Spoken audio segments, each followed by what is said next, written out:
Bom, amigos, primeiramente quero deixar bem claro que não estou aqui defendendo nenhuma religião e que também não faço parte de nenhuma denominação. Nem vou pedir o seu dinheiro. Eu apenas quero lhe passar uma mensagem muito importante que também não é criação minha, tá bom?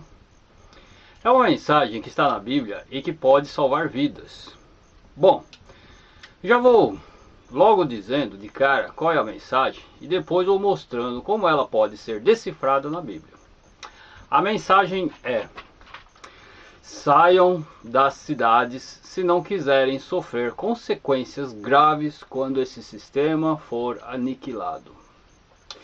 Infelizmente, aqui no Brasil, nenhuma igreja que eu conheça está passando essa mensagem. Mas por quê? Pode ser por vários motivos. O primeiro deles pode ser que, por ser uma mensagem muito radical, se for pregada, eles perderiam a maioria dos seus membros. O segundo motivo pode ser também que os líderes ou o corpo governante dessas organizações não conseguem enxergar mesmo essa mensagem. E o terceiro, que é o que eu acho ser o mais provável, é que é melhor não ver essa mensagem, porque exigiria mudanças tão radicais na vida dos seus membros, que então é melhor ignorar essa mensagem. Até mesmo porque ela é meio que um tipo de enigma que tem que ser decifrada, que está meio que camuflada na Bíblia. Não é direta. Como por exemplo, não matarás. É um quebra-cabeças que tem que ser montado. Você tem que encaixar as peças. Então é melhor ignorar e fazer de conta que ela não está lá. Tem uns textos que explicam isso. 2 Coríntios 4,4 diz assim: nos quais o Deus desse século, que é o próprio Satanás, cegou os entendimentos dos incrédulos, para que lhes não resplandeça a luz do Evangelho da glória de Cristo, o qual é a imagem de Deus. 1 Coríntios 2,14 diz assim: ora, o homem natural não compreende as coisas do Espírito de Deus, porque lhe parecem loucura, e não pode entendê-las, porque elas se discernem espiritualmente. Em Apocalipse 3,14 a 18 também temos: e o anjo da igreja que está em Laodiceia escreve: isto diz o Amém, a testemunha fiel e verdadeira, o princípio da criação de Deus. Conheço as tuas obras, que nem és frio nem quente. Quem dera foras frio ou quente. Assim, porque és morno e não és frio nem quente, vomitar-te-ei da minha boca. Como dizes, rico sou e estou enriquecido, e de nada tenho falta, e não sabe que és um desgraçado e miserável, e pobre, cego e nu. Aconselho-te que de mim compras ouro provado no fogo, para que tenha riquezas e roupas brancas para que te vistas, e não apareça a vergonha da tua nudez, e que unjas os teus olhos com colírio para que vejas. Entre várias interpretações teológicas do livro do Apocalipse, uma delas diz que essa mensagem dada à igreja de Laodiceia se refere ao último período da história humana, ou seja, aos nossos dias. E vendo dessa forma, realmente ela pode estar certa, porque percebemos hoje que todas as igrejas possuem um comportamento totalmente conivente com o sistema, aderindo aos modismos e aos padrões consumistas. Na maioria das igrejas de hoje não percebemos nada de humildade, de simplicidade, de desapego aos bens materiais, coisas que Jesus enfatizou muito. Pelo contrário, quando você chega em algumas igrejas, você encontra verdadeiros desfiles de moda. As irmãs com vestidos e joias caras, os irmãos com ternos e sapatos dignos de um executivo de multinacional. Quem já foi num congresso das testemunhas de Jeová, por exemplo, sabe do que eu estou falando. Mas parece um congresso do G20 da ONU. Sabe aquelas reuniões da ONU em que só vão os representantes dos países mais ricos? Ostentação pura. Na congregação cristã no Brasil é a mesma coisa. E na maioria das igrejas de hoje é assim. Carro popular? Nem pensar, só carrão. Por isso, 2 Coríntios 4, versículo 4 diz: nos quais o Deus desse século cegou os entendimentos dos incrédulos. No capítulo 12 de Daniel, também gostaria de enfatizar 3 versículos. Daniel 12:1 diz assim: e naquele tempo se levantará Miguel, o grande príncipe, que se levanta a favor dos filhos do teu povo, e haverá um tempo de angústia, qual nunca houve, desde que houve nação até aquele tempo. Mas naquele tempo livrar-se-á o teu povo, todo aquele que for achado escrito no livro. Em Daniel 12:3 temos assim: os que forem sábios, pois, resplandecerão como o fulgor do firmamento, e os que a muitos ensinam a justiça como as estrelas, sempre e eternamente. Daniel 12:10 muitos serão purificados, embranquecidos e provados, mas os ímpios procederão impiamente, e nenhum dos ímpios entenderá, mas os sábios entenderão. Bom, vamos lá. Quando a gente lê toda a Bíblia, a gente percebe uma coisa que se chama mensagem ou verdade presente.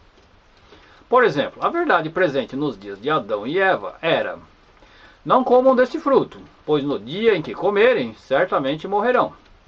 A verdade presente nos dias de Noé era: construa uma arca, põe um casal de cada bicho dentro, porque vou destruir esse sistema com o dilúvio.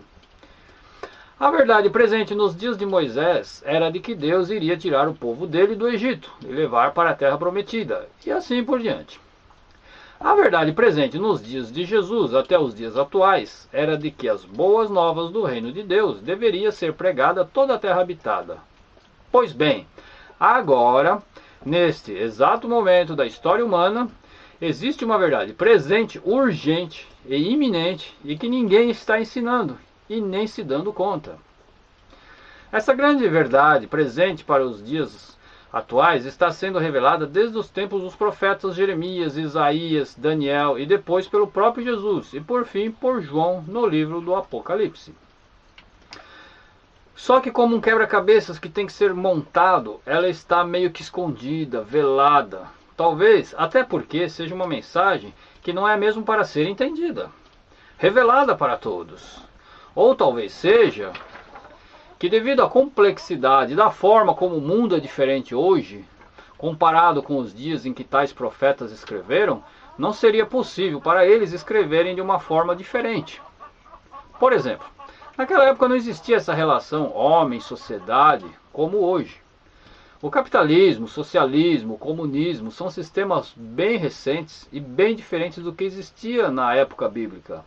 Naquela época existiam reis, servos, súditos e a grande massa de pessoas que viviam nas áreas rurais e que produziam os alimentos para manter as classes superiores em troca de proteção do rei e de seus exércitos.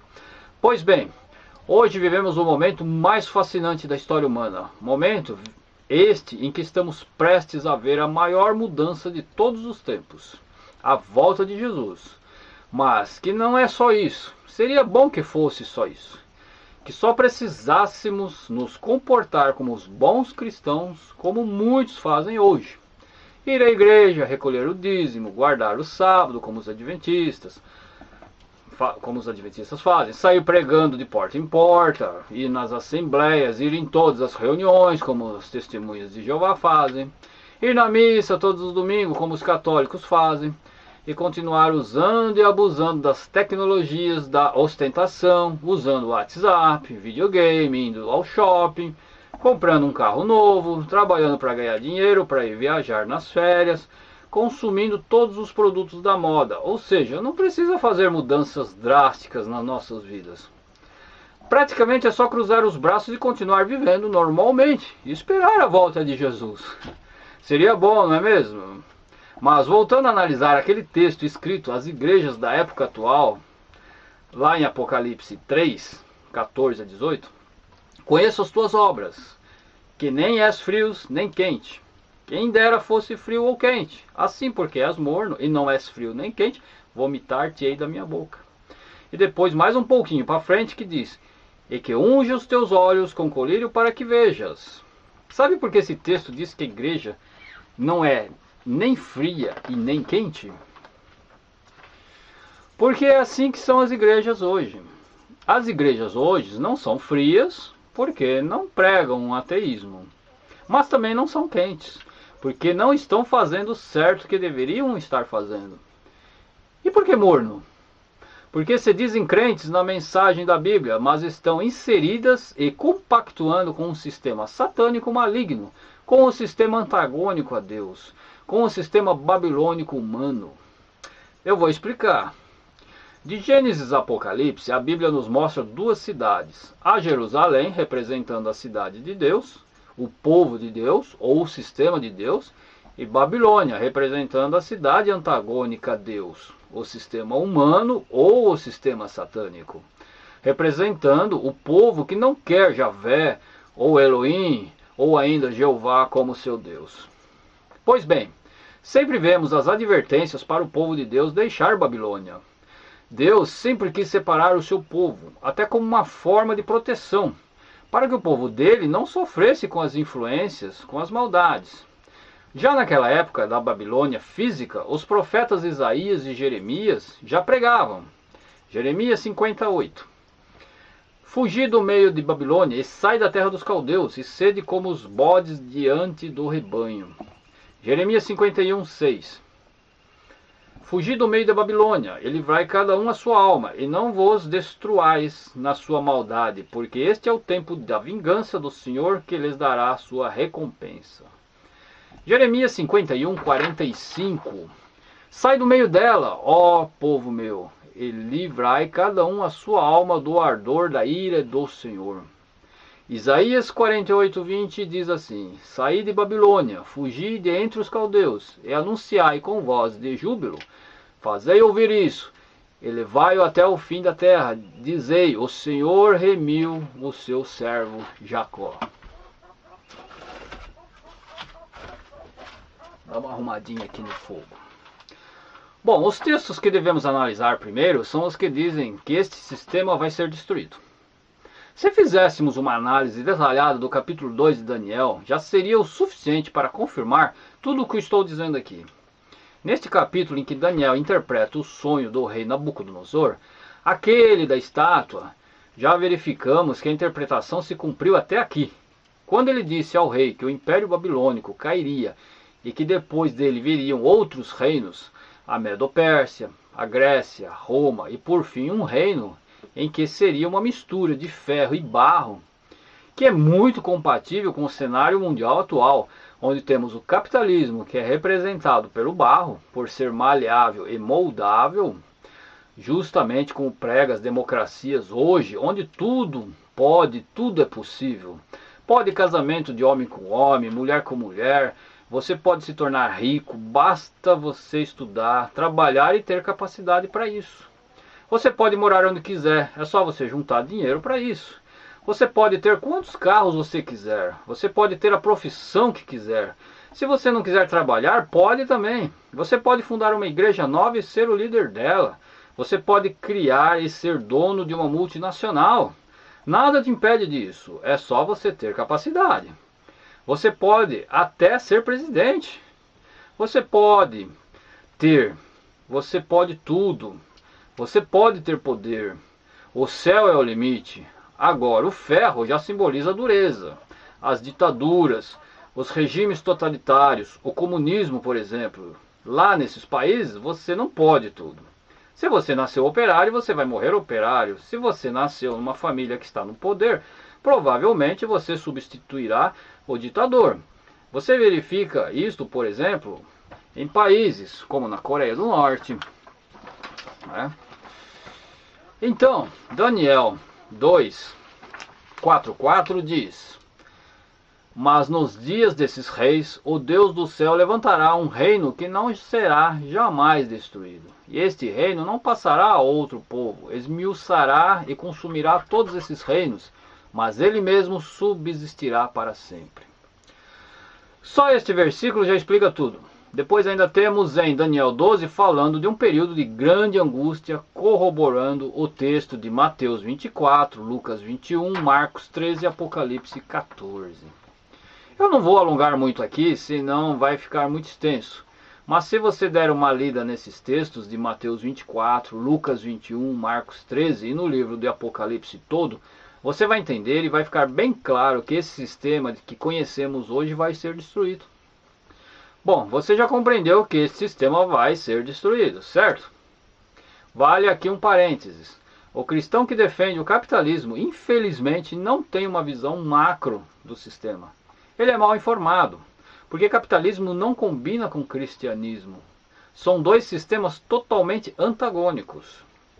Se você quiser ter uma visão realista do sistema, sem demagogias, sem religião, apenas científica mesmo, sugiro que assista um vídeo, que vou deixar o link logo abaixo, na descrição, que se chama Zeitgeist. Bom, se você não concordar com tudo isso que falei até agora, sugiro que pare de ver esse vídeo, porque o que vem agora é pior. Vocês se lembram de quando Jesus disse em Mateus 24:16, Lucas 21:21, para saírem da Judéia?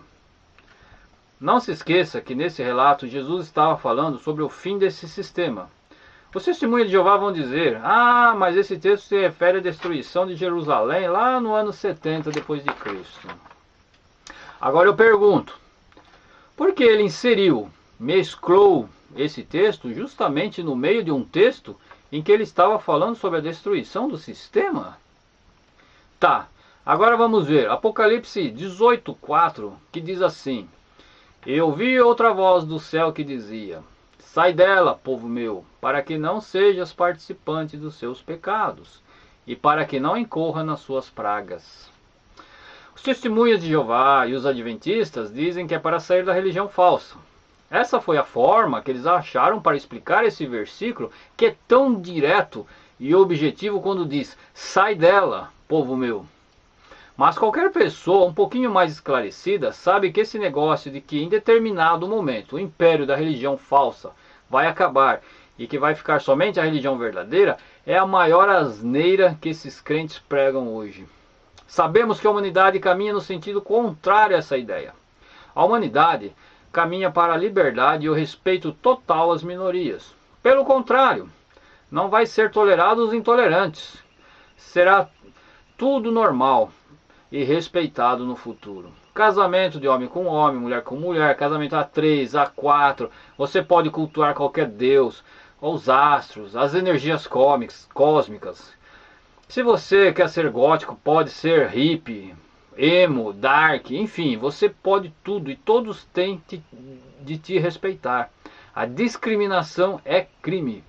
A liberdade total já é assegurada na maioria dos países ocidentais ditos desenvolvidos. Inclusive aqui no Brasil, onde tem um artigo na Constituição que diz que todos têm o direito de escolher e cultuar a sua religião, as suas crenças e ideias. O que vai ser destruído é o sistema que conhecemos como um todo, e não somente a religião falsa, como pregam. Até porque nem tem como se destruir a religião falsa, sem que se destrua os seus seguidores primeiro. Porque bastam que 2 ou mais se reúnam em qualquer lugar do planeta para se fazer um ritual a um Deus falso. E com isso, termos uma religião falsa. Concordam? Bom, agora vamos ser sinceros.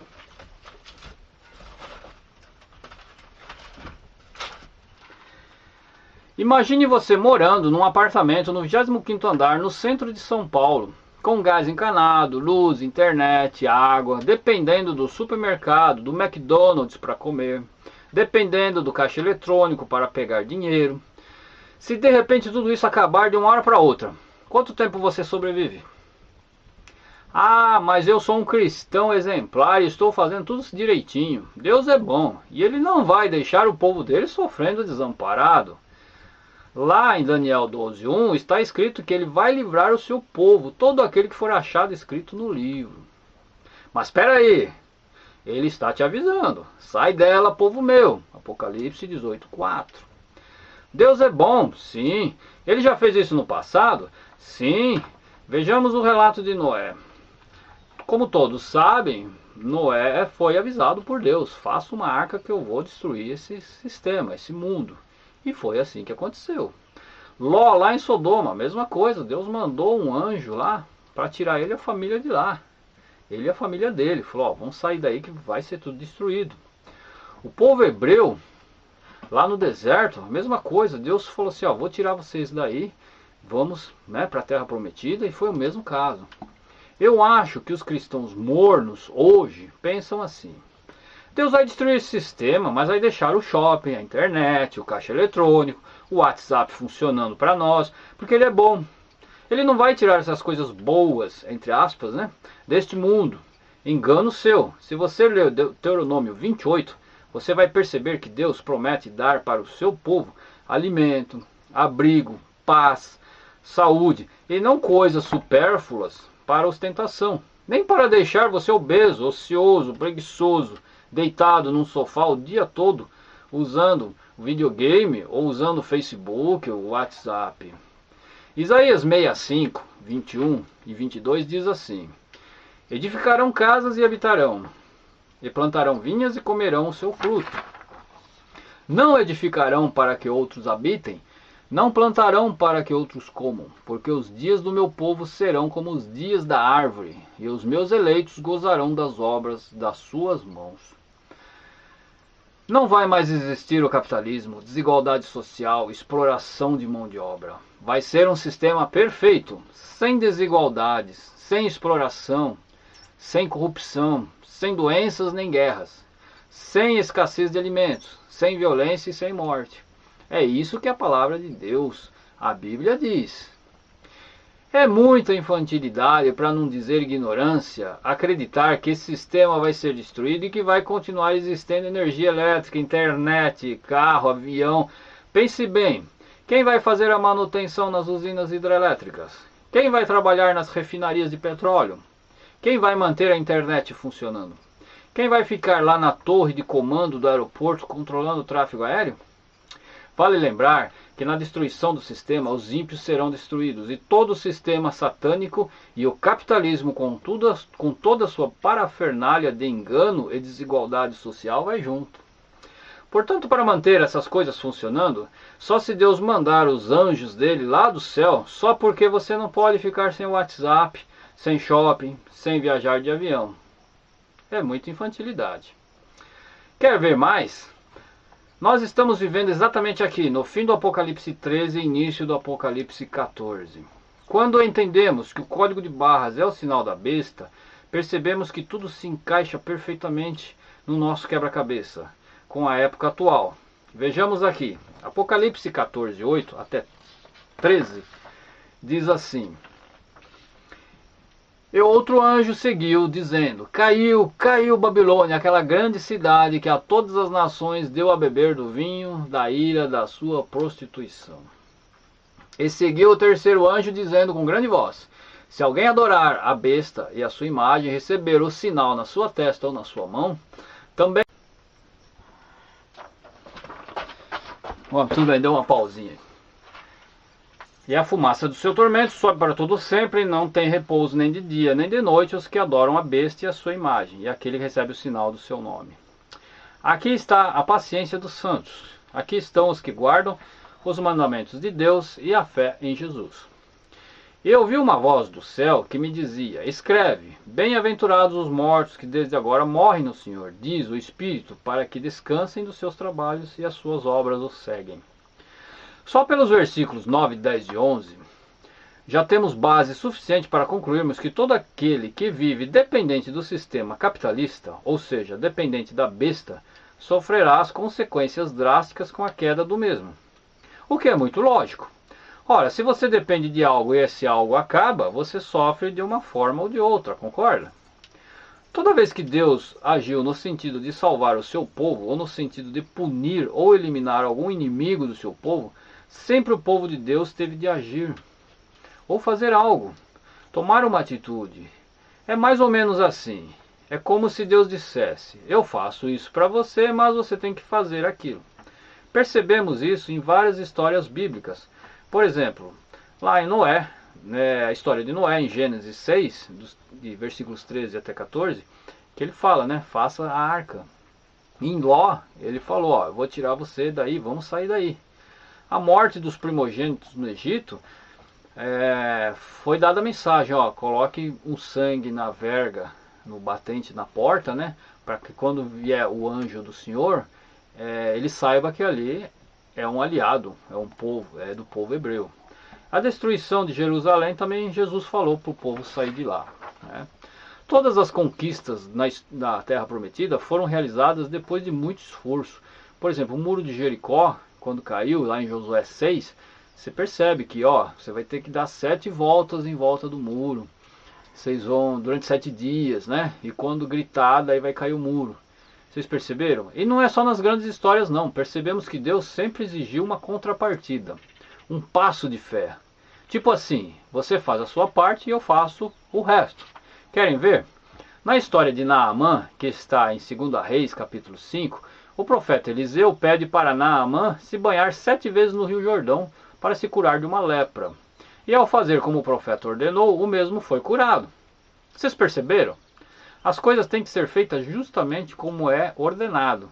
Porque não poderia ser só 1 ou 2 vezes, e sim 7. Por que tinha que ser feito no Rio Jordão e não em outro? Faria diferença? Claro que não. E claro que sim.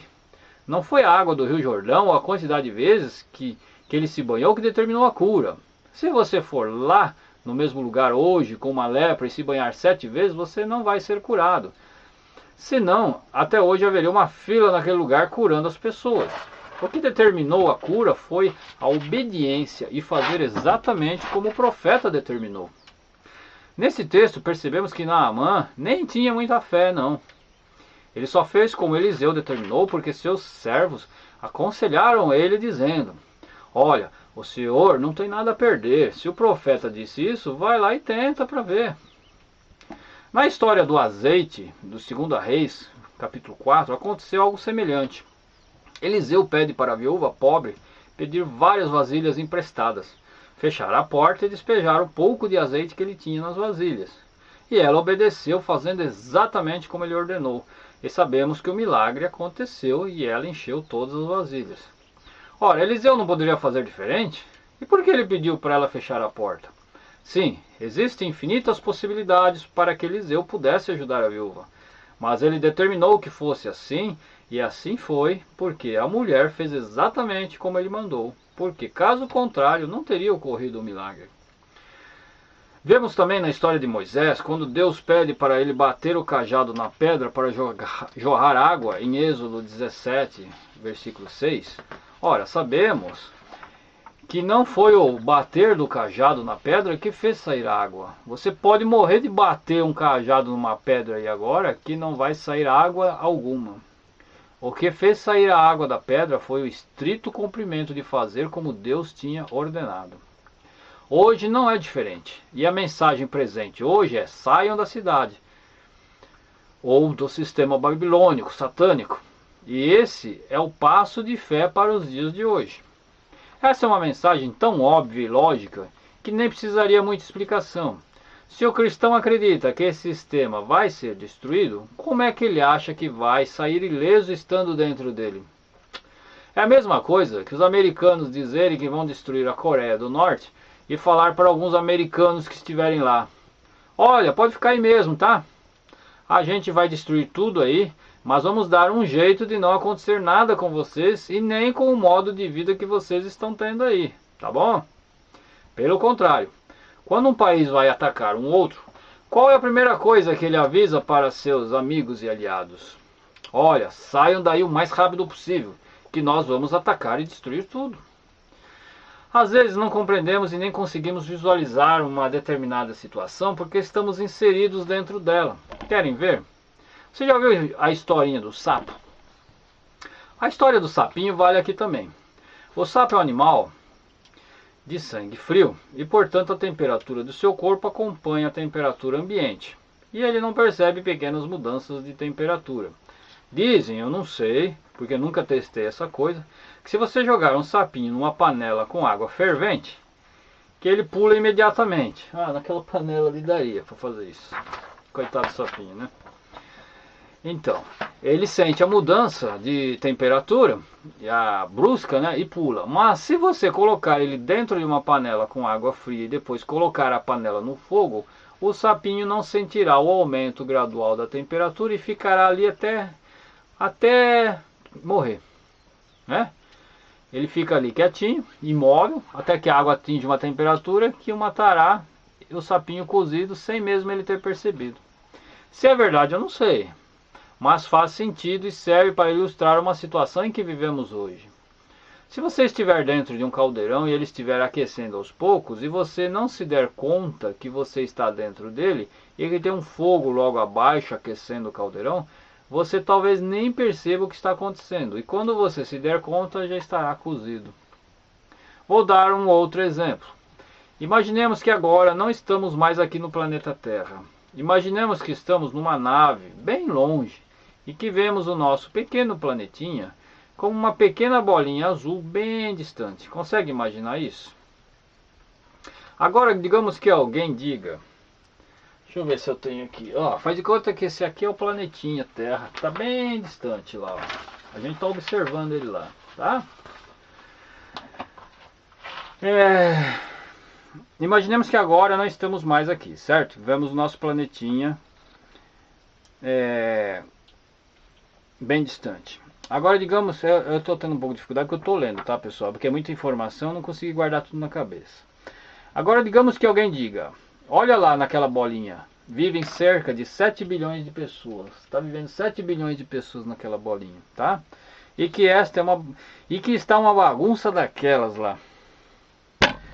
Se ninguém fizer nada, mais algum tempo a vida lá poderá até se extinguir devido à inconsequência daqueles humaninhos. Pois bem, teremos que destruir aquele sistema e a maioria daqueles humaninhos do mal, que são egoístas, promovem a guerra, a destruição da própria casa deles, que é o planetinha azul.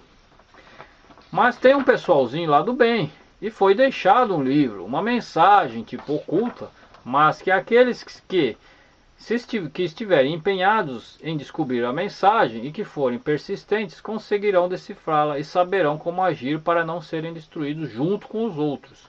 A maioria daqueles humaninhos criaram um sistema de vida que, se de uma hora para outra o sistema acabar, eles morrem junto com o sistema.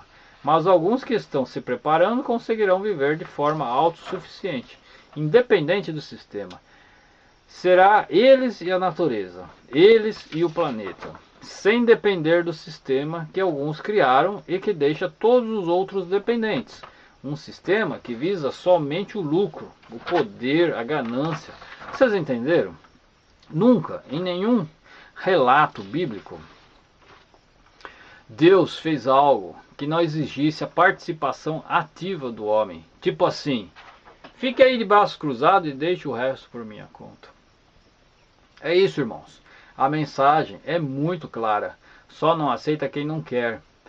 Como eu já disse, eu acho que você vai se enquadrar lá naquela terceira explicação. Você vai ouvir e não vai fazer nada. Ou melhor, vai sim. Vai me chamar de louco, de fanático. Mas lá no fundo você sabe que eu posso estar certo. Mas você não vai fazer nada porque é muito difícil. Você está preso até o último fio de cabelo ao sistema. Você está dependente dele totalmente. Você está igual aquele cara que caiu numa areia movediça e está só com a cabeça de fora. Na verdade, você está igual aquele sapinho da história do sapo. Outra ilustração que eu poderia dar a você é de que você está igual aquele paciente internado numa UTI dependendo dos aparelhos para continuar vivo. Se algum desses aparelhos for desligado, você morre. Você está dependendo do coração artificial, do respirador artificial. Ou seja, você depende do seu emprego, do supermercado, da companhia elétrica, da companhia de água, da companhia de gás, do posto de combustível, da internet. Se esses aparelhos deixarem de funcionar, você está morto. É preciso muita coragem para se libertar do sistema. Coragem igual a de Ló, que foi morar numa caverna. É difícil, mas não é impossível. Você já ouviu falar nos Amish? Dá uma pesquisada no Google. Talvez eles sejam os únicos que estejam certos. Mas veja também, você não precisa virar um Amish. Você pode se preparar de várias outras formas. Eu resolvi fazer esse vídeo porque a gente vê as coisas acontecendo de uma forma tão nítida que chega a um determinado momento que é impossível ter essa convicção e não passar adiante para pelo menos tentar salvar vidas. A gente vê a humanidade indo na contramão do que deveria estar sendo feito, indo no sentido contrário. Você mesmo pode constatar isso que eu estou dizendo aí agora, digitando no Google: população rural versus população urbana nas últimas décadas. Você vai perceber, por exemplo, aqui no Brasil, até 1960, a população rural era maior que a população urbana. Segundo o IBGE, em 1960 haviam 39 milhões de brasileiros na área rural e apenas 32 milhões nas zonas urbanas. Por volta de 1970, provavelmente, a população rural empatou com a população urbana. Já em 1980, a população rural continuou em 39 milhões e a urbana saltou para 82 milhões. E de lá para cá, essa tendência é crescente quase que exponencialmente. Em 2010, a população rural era de 30 milhões e a urbana 161 milhões. Até parece que é proposital. Parece que Satanás está atraindo o máximo de pessoas para as cidades, tipo uma armadilha, porque ele sabe que o tempo para o fim do sistema está cada vez mais próximo. E quanto mais pessoas estiverem nas cidades, mais pessoas irão ser destruídas, juntas com ele e o sistema dele. Sabem como seria uma igreja quente nos dias de hoje? Por exemplo, se a Torre de Vigia ou Edir Macedo ou alguma organização religiosa pegasse os milhões que recolhem com os dízimos, com as ofertas ou donativos, seja lá como querem chamar, e comprassem vários pedaços de terra e montassem estruturas de sobrevivência autossuficientes do sistema. Não venho dizer que isso não daria certo, porque já existem vários modelos mais ou menos semelhantes a isso, tipo os Hare Krishnas em Pindamonhangaba, São Paulo, os Amish nos Estados Unidos e vários outros espalhados por aí. É só dar uma pesquisada na internet.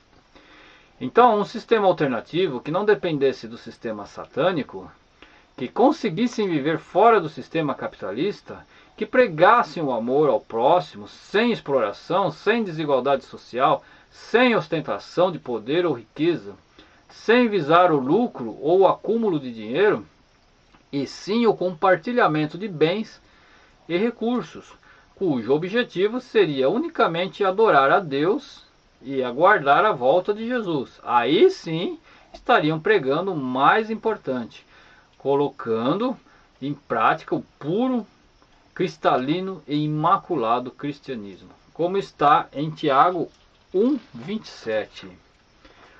A religião pura e imaculada para com Deus, o Pai, é esta: visitar os órfãos e as viúvas nas suas tribulações e guardar-se da corrupção do mundo. Também lemos em Miqueias 6:8. Ele te declarou, ó homem, o que é bom. E o que é que o Senhor pede de ti? Senão que pratiques a justiça, ames a benignidade e andes humildemente com o teu Deus. 1 Timóteo 6:10.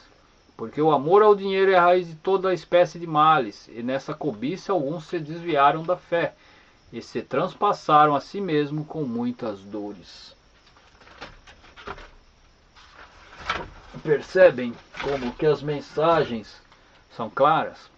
Em 1 Timóteo 6:11 também temos assim: mas tu, ó homem de Deus, foge dessas coisas e segue a justiça, a piedade, a fé, o amor, a paciência, a mansidão. Tem uns textos também que são bem diretos com relação a isto tudo que eu estou dizendo. São eles. Tiago 4:4 diz assim: adúlteros e adúlteras, não sabeis vós que a amizade do mundo é inimizade contra Deus? Portanto, qualquer que quiser ser amigo do mundo constitui-se inimigo de Deus. João 15:19. Se vós fosseis do mundo, o mundo amaria o que era seu. Mas porque não sois do mundo, antes eu vos escolhi do mundo, por isso que o mundo vos odeia. João 17:14. Deles a tua palavra, e o mundo os odiou, porque não são do mundo, assim como eu não sou do mundo. 1 João 2,15. Não ameis o mundo, nem o que no mundo há. Se alguém ama o mundo, o amor do Pai não está nele. 1 João 2,16. Porque tudo o que há no mundo, a concupiscência da carne, a concupiscência dos olhos, a soberba da vida, não é do Pai, mas do mundo. 1 João 2,17. E o mundo passa e a sua concupiscência, mas aquele que faz a vontade de Deus permanece para sempre. 1 João 5,19. Sabemos que somos de Deus e que todo o mundo está no maligno. Mateus 6,24. Ninguém pode servir a dois senhores, porque ou há de odiar um e amar o outro, ou se dedicará a um e desprezará o outro. Não podeis servir a Deus e às riquezas. Só por esses textos, todo cristão que não é morno já entende que realmente o verdadeiro cristão é totalmente alheio às coisas desse sistema capitalista que vivemos. Sei que até existem muitas pessoas sinceras perdidas por aí, nas várias denominações existentes. Lá na Igreja Universal do Reino de Deus, tem muitas ovelhas sinceras que vivem em função de fazer a vontade de Deus. Lá na Testemunha de Jeová, tem até os pioneiros de tempo integral que nem trabalham fora, só se dedicam na obra da expansão da torre de vigia. Enfim, em todas as igrejas existem pessoas bem intencionadas e sinceras que querem fazer o certo, mas que infelizmente estão sendo manipuladas pelos seus líderes e não estão fazendo essa fuga de Babilônia e poderão sofrer as consequências quando a mesma for destruída. Olha, se forem retirados da Bíblia os capítulos 13, 14 e 18 de Apocalipse, tudo isso que estou falando aqui fica um pouco sem referência com relação ao tempo em que tudo irá acontecer.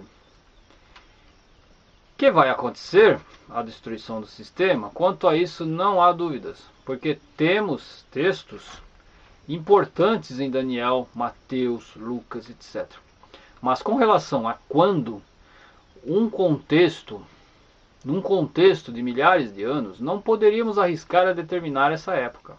Mas por causa desses capítulos 13, 14 e 18 de Apocalipse, podemos dizer com certeza matemática de que estamos vivendo nesta época. E não podemos e nem devemos ignorar tais profecias, pois como está escrito em Apocalipse 1:3, bem-aventurado aquele que lê e os que ouvem as palavras dessa profecia e guardam as coisas que nelas estão escritas, porque o tempo está próximo. Ainda em 1 Tessalonicenses 5:20, está escrito assim: não desprezeis as profecias. Apocalipse 22:6. E disse-me, essas palavras são fiéis e verdadeiras, e o Senhor, o Deus dos santos profetas, enviou o seu anjo para mostrar aos seus servos as coisas que em breve hão de acontecer. Apocalipse 22:7. Eis que venho logo, bem-aventurado aquele que guarda as palavras da profecia deste livro. Tudo isso está parecendo uma loucura, mas lembre-se, 1 Coríntios 2:14.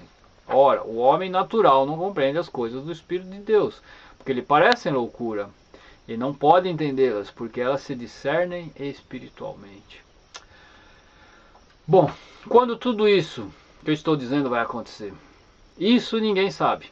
Como está escrito em Mateus 24:36, mas daquele dia e hora ninguém sabe, nem os anjos do céu, mas unicamente meu Pai.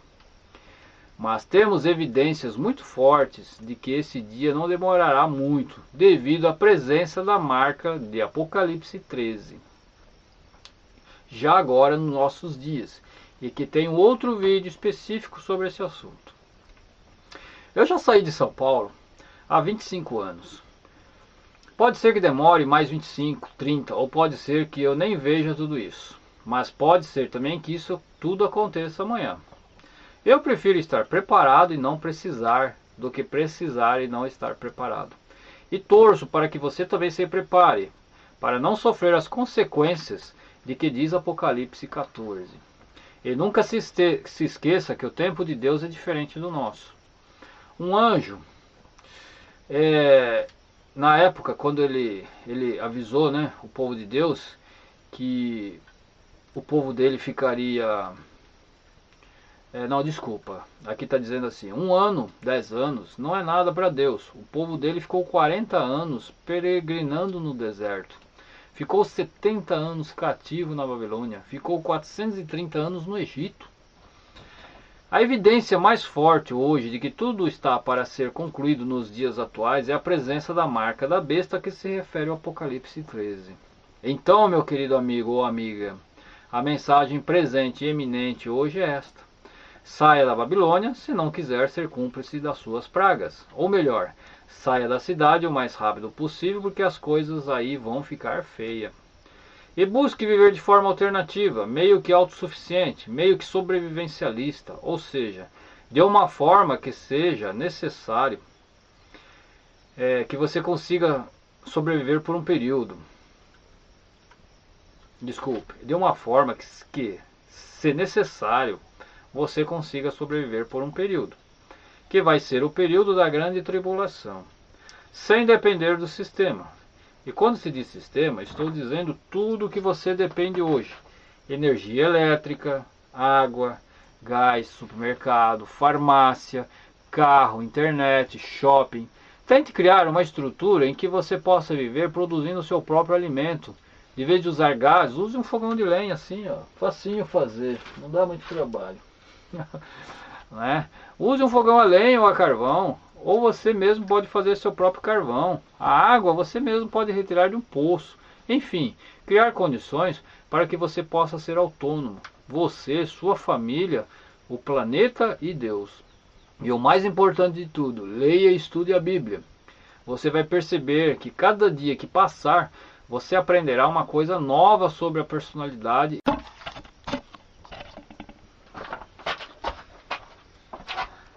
Bom, desculpe, deu uma pausadinha no vídeo novamente, né? Bom, espero que tenham gostado, dá um like aí, e se quiser mais informações, me envie um e-mail, que eu terei o maior prazer em ajudá-lo, em dar mais orientações sobre esse assunto. E o mais importante, de graça.